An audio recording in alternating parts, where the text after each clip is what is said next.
Cara, a ideia, então, é a gente falar sobre character strengths, que em português é virtudes de caráter, tá? Uhum. Ou forças de caráter, a gente pode chamar. Então, character strengths, a path to a more fulfilling life.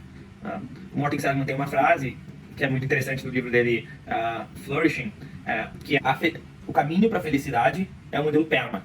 Né? O modelo PERMA é Positive Emotions, Engagement, Relationships, Meaning, que às vezes ele traz como Mattering, e Achievement ou Accomplishment. Eu gosto mais de Accomplishment. Se ele fosse fazer hoje em dia, ele deixaria como Accomplishing e Mattering.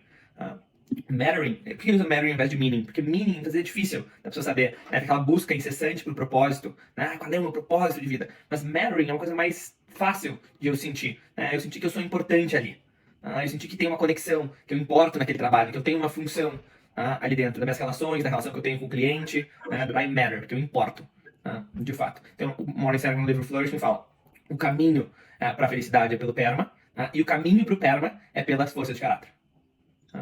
É, então, hoje eu tive uma aula com o próprio Martin Seligman presencial só sobre isso. Acho que as informações vão estar bem frescas na minha mente, o que vai ajudar um pouco a gente aqui. Então, assim, as forças de caráter foram criadas pelo Martin Seligman e pelo Chris Peterson lá por 98, 2000. Tá? Eles publicaram o livro central em 2004, mas eles ficaram fazendo uns estudos por 13 anos dentro disso. Foram além dos dois que foram os principais cabeças, tinha mais 53 cientistas envolvidos nesse projeto. Tá? E aí o Chris Peterson saiu da Universidade de Michigan, que era onde ele ficava, para vir para Penn, ficar 3 anos. É muito legal isso que eles têm aqui nos Estados Unidos, né? Que os professores que são carreiristas, né? Eles viram tenure. Tenure não é 10 anos, eu achei que era para vir para cá, escreve diferente. Quando tu faz uma carreira, né, quando tu vira carreirista, depois que tu virou tenure, não tem muito como ser demitido, tipo, quase impossível, assim, as faculdades não podem te demitir. Ele tem uma liberdade total para dar as aulas que tu quer, para mexer do jeito que tu quer, para publicar os estudos que tu quer. Geralmente é muito bom mesmo tu ter um laboratório teu para fazer as pesquisas que tu quer, para fazer doutorado, pós-doc, quem tu vai ter embaixo de ti. É muito interessante pra gente ver em termos de auto-organização. Porque não tem um chefe ali cobrando os tenures, mas tem muitos chefes até eles virarem tenure, mas depois eles ficam soltos. E mesmo assim, como existe algo inato na gente, e lembrando muito de Noam Chomsky, que foi o maior filósofo dos últimos 200 anos dos Estados Unidos, Noam Chomsky falando, defendendo as sociedades onde tinha um welfare state, onde tem um welfare state maior, um estado de bem-estar social, principalmente na Escandinávia, então percebe que lá ninguém vai sem fazer nada. Tem pouca gente que fica querendo viver de seguro-desemprego. Existe uma vontade inata das pessoas de quererem fazer algo. Até porque o cluster, o grupo de pessoas com maior porcentagem de depressão são os herdeiros. A gente precisa de metas, a gente precisa de problemas a serem resolvidos. Quando a gente entende locus interno de controle, essa tendência aqui, eu que estou no controle da minha vida, a gente pega estudos da Susan Kobassa, das pessoas de sucesso, uma das características delas são os 3 Cs de sucesso. Né? Um C é o controle, então é sentir que eu dentro de mim tenho controle. Né? E um outro C é amar desafio. Né? É ver os problemas, não como problemas, como os desafios a serem enfrentados, resolvidos. Né? É gostar de resolver problema. Essa é uma característica boa das pessoas bem-sucedidas. Talvez o mais importante dos 3 é a commitment, né, que hoje em dia está sendo popularizado pelos estudos da Angela Duckworth, que é aqui de Penn. Eu tive ela com ela semestre passado, vou ter de novo. Ela era estudante do Morty. Aqui os professores, o Morty geralmente tem 1 a 2 estudantes de doutorado embaixo dele. Hoje em dia ele está só com 1, esse ano ele vai abrir para mais um entrar. A Angela Duckworth foi, e daí virou, onde ela é tenure aqui. E ela mostrou que o que mais prevê sucesso é garra. Ela define garra como paixão e perseverança por metas a longo prazo. O quanto está disposto a abrir mão para conseguir aquilo. Então, o Morley chamou o Chris Peterson para vir para cá, para eles montarem. A ideia era ser o oposto do DSM. DSM é um manual de diagnósticos de todas as desordens que acontecem, desordens mentais. Hoje a gente está no DSM-5 e eles queriam montar aqui as coisas que dão certo. Qual é o DSM das coisas boas, das coisas positivas? E aí que veio a ideia de montar essas forças de caráter, que eles dividiram em 24 forças de caráter. Que tu já fez os testes e viu ali todas elas sendo descritas. E foi dividido também entre 6 virtudes. Que a gente vai olhar depois quais são essas 6 virtudes. Não sei se num dos teus bem essas 6 virtudes, mas o Morley mesmo hoje estava falando que eles gastaram muito tempo para chegar nessas 24 e eles gastaram muito pouco tempo nessas 6 virtudes. Então, cara, o que importa de fato é essas 24 forças de caráter. As virtudes ali a gente só quis clusterizar depois em 6, ali não é muito importante. Tem muitas formas de aumentar a felicidade de uma pessoa. A felicidade, de novo, para a ciência, essa perspectiva, esse sentimento bom, esse guarda-chuva grande que inclui satisfação, bem-estar, contentamento, paz interior, e é diferente de alegria e prazer. Tá? Tem que ser diferente de prazer, alegria, a gente pode trabalhar no processo, em como tu vai curtir a jornada, mas são ferramentas, a alegria é uma ferramenta e não esse sentimento que a gente está tentando trazer aqui. Tá? O oposto de felicidade, então, é a depressão, enquanto que o oposto de alegria e tristeza.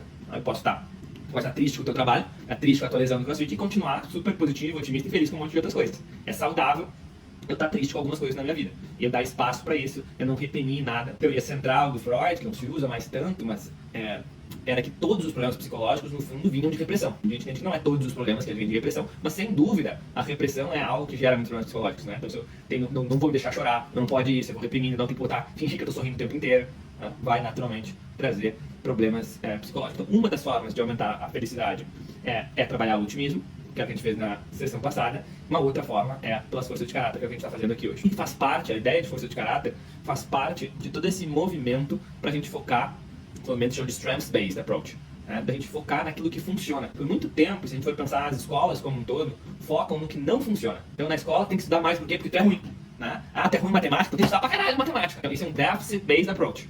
Aquilo que tu é ruim, tu tem que focar para melhorar naquilo. Há bastante tempo já tem uma quantidade de ciência muito considerável, que várias empresas têm aderido, né, para mostrar que a gente tem que focar naquilo que tu é bom. Tu é bom, então foca nisso. O resto, cara, a gente acha alguém que é bom para aquilo. Mas, cara, tem que ser bom em alguma coisa que tu gosta de fazer, que tu é bom. Achou um negócio que tu é bom, foca naquilo. O Nietzsche tinha uma frase que é interessante, que é: demora o tempo que precisar para achar aquilo que tu ama, para achar a tua paixão. Mas depois disso, não recue ante nenhum pretexto, pois a vida vai tentar te dissuadir. Então a vida vai trazer desafios. Mas depois que tu encontrou aquilo, se é aquilo, fica naquilo. E daí a gente pode interpretar isso na vida de mil e um jeitos, né? Talvez as pessoas gostam de apontar dedo, falam, tu é ruim naquilo, mas tu faz isso mal, foca naquilo. Esse é um dos jeitos, porque infelizmente, né, as pessoas, elas não gostam, as pessoas que gostam de ti, elas não gostam de te ver mal. Mas a grande maioria das pessoas não gosta de te ver muito bem também. E isso a gente está incluindo namorada, pai, mãe, irmãos, milhares de pessoas. É inconsciente. Elas não querem te ver mal de jeito nenhum. Pior que elas, não. Mas melhor que elas também, não. E se elas estão presas no sistema, isso é, trabalhando naquilo que elas vão mal, se elas têm um defeito, elas se sentem mal para aquilo, se sentem culpadas, estão trabalhando naquilo. Se elas têm uma outra pessoa que está cheia de defeito, mas fora os meus defeitos, estou focando naquilo que eu faço bem, e eu tenho sucesso, e o sucesso pode ser só a tua felicidade, tu me incomoda. Tudo aquilo que me incomoda no outro, é ou porque eu tenho em mim, ou que eu tenho medo de ter, ou que eu gostaria de ter. Tem alguma coisa meu naquilo. Eu estava com um paciente agora antes de entrar aqui, e a gente estava falando sobre o quanto que todo o homofóbico, no fundo, tem uma parte do seu feminino reprimido. Senão não era homofóbico, não incomoda nada. Não quer dizer que esse cara é gay, mas quer dizer que talvez ele queira chorar, não se permita. Ele quer abraçar um amigo, não se permita. Quer usar rosa, não se permita. Então, tanto nessa quanto acho que tem mais duas aulas que a gente vai ter depois dessa, a gente vai focar em diferentes maneiras, diferentes técnicas de aumentar a nossa felicidade. Aqui, esse Strength-Based Approach foi muito utilizado pelo Don Clifton, que foi o fundador da Gallup, então já tem ouvido falar, uma das principais empresas do mundo de pesquisa. A Gallup está extremamente envolvida com várias coisas, inclusive com a ONU, tipo o World Happiness Report, a Gallup está muito envolvida com muita coisa. Muitas empresas pagam uma fortuna para a Gallup para fazer uma pesquisa de mercado, né, fazer público, tem muitos dados. E eles têm o que se chamava antes de Strength Quest, né, que é um outro jeito de tu olhar para forças, para virtudes, para forças, só que não é de caráter. São forças que tu consegue ter, características que podem ajudar no trabalho. Então, o Strength Quest é com relação ao trabalho, enquanto que Character Strengths é com relação à vida como um todo, e não só no trabalho. Vamos um pouquinho mais fundo, então, no que é Character Strengths. Então, forças de caráter são essas 24, que são globais, todas as culturas têm essas mesmas. Teve vários pontos que precisavam para entrar numa dessas 24, então precisava ser algo que quando o outro faz, as pessoas assistem e se sentem melhor com isso e não pior. Precisava ter moralidade, precisava ser cross-cultural, em todos os lugares serem aceitos. Então, tinha alguma cultura que na verdade via como ruim aquilo, não foi colocado dentro. Então isso foi um pouco da história por trás disso. Dentro dessas 24, tu tem as Signature Strengths, que, já dando um spoiler do que vem lá frente, vai ser o nosso exercício de hoje, que vai ser chegar nas tuas Signature Strengths. As Signature Strengths são as tuas mais essenciais, aquilo que sai mais fácil de ti, que eu desses 3 E's. Que é essencial, energizante e, vocês estão em inglês, né? Easy, fácil de usar. Geralmente é o teu top 5. Mas como tu viu, tu fez tanto VIA quanto o Authentic Happiness, que são versões diferentes do mesmo teste e deu resultados diferentes. A verdade é que, como você é a versão gratuita, tu não tem os pontos que deu. Mas ele vai de 0 a 5 e geralmente ele é bem consistente no sentido de que é muito raro ter uma variação maior que 0,5. Só que pode ter variações que vai fazer uma diferença grande na ordem. E como tá com a versão não paga, só vem a ordem. Então, provavelmente, se tu tem que pegar essa versão paga, você vai ver que com certeza nenhuma delas variou mais do que 0,5. Character Strengths é tão estável durante uma vida quanto QI. Então, assim, é absurdamente estável, bem chocante, inclusive. Talvez não seja nem bom porque tem a dificuldade da gente melhorar elas. Tá? Elas normalmente são do top 5, elas sempre tem que ser entre 3 e 7. Tá? E a gente vai ter um exercício que a gente vai chegar nelas. Tá? Usar mais elas de maneiras novas, em dias diferentes, pegar uma delas e usar de um jeito diferente que eu nunca usei. É o exercício mais comum quando a gente trabalha força de caráter. Puta, a minha principal é a espiritualidade. Como que eu vou usar a espiritualidade de um jeito novo todos os dias? E, bom, um outro exercício pode ser com aquela coisa que eu não estou gostando na minha vida. Eu odeio escrever assignment. Não, odeio fazer isso, tá? Então como que eu vou usar a espiritualidade ali dentro? Criar consciência disso. Todas elas, tá? A gente tem que chamar de o optimal use, tá? Que é o sweet spot, tá? Para usar uma gíria do tênis aqui. Tá? Esse ponto que o Aristóteles vai chamar de golden mean, que tem uma relação muito forte com o budismo. Tanto é que eu citei ali tanto o Aristóteles, na Ética Nicômaco, quanto um clássico do Dalai Lama. Dalai Lama representando o budismo. Então essa ideia de golden mean, ou de middle way. De caminho do meio aqui. Pô, todas elas você pode usar em demasia e fudeu, né? Qualquer coisa na vida em demasia pode ser prejudicial. Por exemplo, tudo eu vou explicar por espiritualidade agora, já que é a principal. Muito facilmente eu vou entrar em spiritual bypassing, né? Não consegui, espiritualidade, Deus que não quis, eu não sei o que. Eu tô dando isso como desculpa. Aqui tá as virtudes, tá? Então as virtudes wisdom, humanity, courage, transcendence, justice and temperance. Que são as 6 virtudes que foram divididas essas, mas de novo, não é a parte mais importante dessa teoria. Além das tuas signature strengths, vão ter outros dois tipos de strengths que são bem interessantes. Uma é tonic e a outra é phasic. Tonic são algumas strengths que estão sempre ali, elas são constantes, mas quando não tem uma razão para estar ali, quando vai me ferrar se eu estiver ali, quando eu não preciso daquilo, ela sabe ir embora. Então geralmente está ali, por exemplo, coragem, mas ela desaparece no momento que aquela coragem ia me fazer mal. E a phasic é o oposto, ela nunca está ali, mas no momento que precisa, ela aparece. Vai usar coragem de novo. Um cara que é mais tímido, não parece um cara muito corajoso, não sei o quê. Mas se ele vê alguma coisa, uma injustiça grande, ele vai lá e age, não ato de coragem. Então, assim, como assim? Esse cara quietinho ali, todo cagão, como do nada?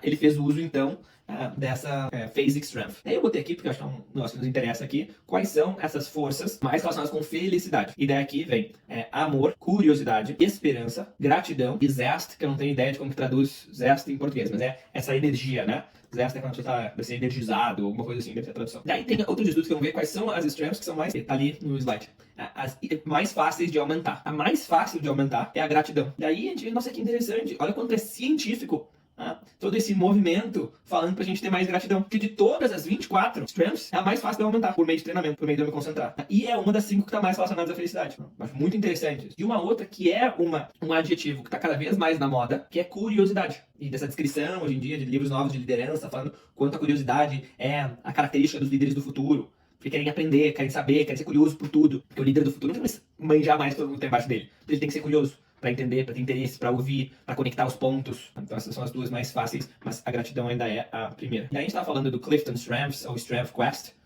que foi criado pelo Don Clifton, o cara que fundou o Gallup. Clifton Strengths ainda é da Gallup. E as diferenças principais, que eu já falei, é que Clifton Strengths é relacionado a trabalho. Então quais são as tuas forças que vão te ajudar a performar melhor no trabalho.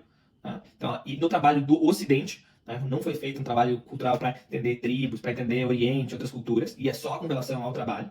Além disso, é pago e não é aberto para pesquisa. Você não entende o que eles usaram por trás. É muito válido, se usa muito, mas é com relação ao trabalho. Várias empresas preferem usar esse porque as forças ali descritas me dão mais clareza de como eu vou aplicar isso para o trabalho, diferente das forças de caráter.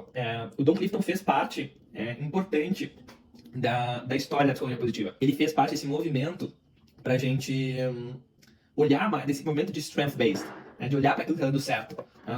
Inclusive, a primeira grande conferência de psicologia positiva foi em Cancún. Isso não foi na casa dele, ou ele que pagou para todo mundo, ele que fez isso. Então tem uma relação forte da Gallup, e a Gallup ainda faz, como eu falei, o World Happiness Report, é a Gallup que faz, muitas pesquisas da psicologia positiva, é a Gallup que faz, embora são levemente concorrentes nisso daí, embora um seja mais para trabalho e outro seja mais para o geral. Aqui, algumas pesquisas científicas de forças de caráter. Diferente de otimismo, que é bem mais fácil de pesquisar e já está bem mais estabelecido o campo científico, a força de caráter é bem mais complexo, porque não é um sentimento, o otimismo é uma coisa só. Força de caráter são 24. Como é que pesquisa, é mais complexo de fazer essas pesquisas. Mas algumas que saíram, eu trouxe 5. O primeiro é a demonstração que utilizar as tuas forças de caráter, que aqui está escrito nessa pesquisa como Top Character Strengths, então seria a tua Signature Strengths, não é uma merda, aumenta a possibilidade de experienciar flow. O flow, está bem familiarizado, descrito por Mihaly Csikszentmihalyi, é essa sensação onde eu estou tão imerso ali dentro que eu perco a noção de tempo, eu não tenho sentimento enquanto eu estou vivenciando aquilo, a minha performance geralmente está muito acima da minha média, mas depois eu sinto muita felicidade, mas não é durante. Durante eu estou completamente imerso ali, eu não tenho sentimentos durante. Muita similaridade de flow com peak experience, que foi descrito por Maslow, mas peak experience tem sempre um aspecto transcendental, espiritual. O jeito mais fácil de pesquisar flow é a gente pegar alguém, por exemplo, motoqueiros. tá? Quando estão correndo muito. Tem aquele momento que tá botando tua vida em risco, tá? Então tu tem que estar num estado de flow que tu faz muito aquilo que tu gosta muito daquilo. Existem outros tipos de flow também, que não é esse flow 100%. Tá? Então um exemplo que eu gosto de dar é, pra mim o surf é algo sagrado. No sentido de que quando eu entro no mar, eu tenho combinado comigo mesmo que eu não vou pensar nos meus problemas. Tá? Lá é o momento de curtir, eu deixo meus problemas na praia. Então é um tipo de flow. Tá? Quando eu tô ali, eu tô em flow, eu tenho conexão com o mar, mas eu não perdi. Eu ainda sou o Diego, eu ainda sei, eu sou o Diego surfando. Se eu tô pegando uma onda, naquele momento eu tô em flow.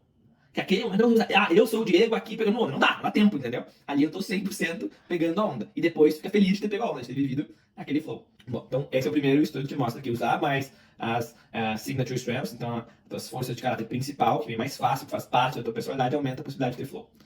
O segundo ponto é que os indivíduos que se engajaram mais em exercícios e atividades usando as suas forças de caráter de maneira nova, que é aquilo que eu expliquei anteriormente, por uma semana apenas, reportaram um aumento da felicidade e diminuição da depressão 6 meses depois. Então a intervenção durou só uma semana fazendo isso, e 6 meses depois se mediu o nível de felicidade e depressão e tinha feito um efeito significativo em termos estatísticos. Cada vez que eu penso, é difícil conseguir causar efeito significativo estatístico, tem um monte de fórmula, e não, porque pode ser pelo acaso, pode não ser isso daqui, tem que ser um grupo muito grande, tem que ser, então, assim, quando tu consegue criar números que são estatisticamente significativos, é porque mostra que realmente funciona. Terceiro estudo aqui é identificar, identify and learn, então identificar e aprender sobre as tuas forças de caráter aumentou o engajamento e a felicidade das pessoas. Quarto estudo, character strengths predict resilience over and above positive affect, self-efficacy, optimism, social support, self-esteem